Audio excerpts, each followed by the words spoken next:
নমস্কার বন্ধুরা, রিক্তা রান্নাঘরে সবাইকে স্বাগত। আজকে রেসিপি আনারসের চাটনি। চলুন শুরু করি, আপনারা দেখতে থাকুন।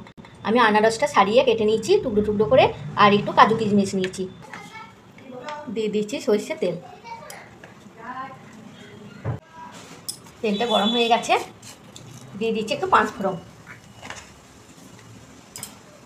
দিচ্ছি একটা শুকনো লঙ্কা, আর দিচ্ছি একটু তেজপাতা।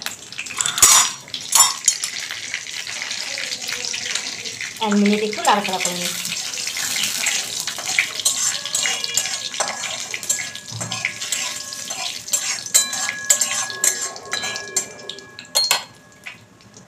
পাঁচফোড়নের মধ্যে একটা সুন্দর গন্ধ উঠে গেছে, দিয়ে দিচ্ছে কুচি রাখা আনারস। একটু নাড়াচাড়া করে নিচ্ছি। দিয়ে দিচ্ছি একটু কাজু কিশমিশ, দিচ্ছি পরিমাণ মতো নুন,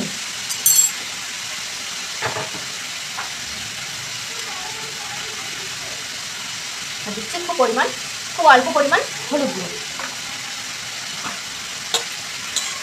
সব কিছু উপকরণ একটু ভালো করে নাড়াচাড়া করে নেব বন্ধুরা।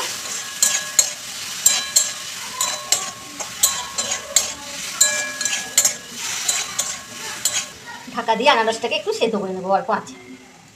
ঢাকাটা খুলে নিচ্ছি বন্ধুরা। দেখুন আনারসটার মধ্যে জল বেরিয়ে গেছে, সেদ্ধও হয়ে গেছে।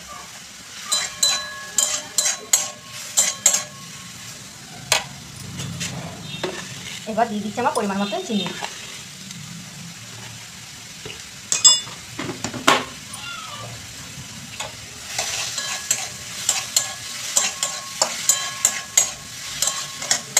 চিনিটার সাথে একটু ভালো করে একটু নাড়াচাড়া করে নিচ্ছি বন্ধুরা। এবার দিয়ে দিচ্ছি পরিমাণ মতো জল।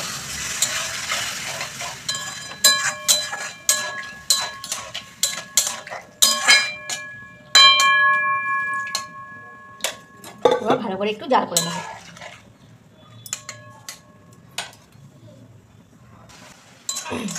হয়ে গেছে বন্ধুরা, আমি আবার নামিয়ে নিচ্ছি। যদি রেসিপিটা ভালো লাগে অবশ্যই কমেন্ট করে জানাবেন। কমেন্ট করে জানালে ভিডিও বানাইতে ভালো লাগে। আর একটা লাইক করবেন, সাবস্ক্রাইব করবেন, আর আমাদের পাশে থাকবেন। নমস্কার বন্ধু।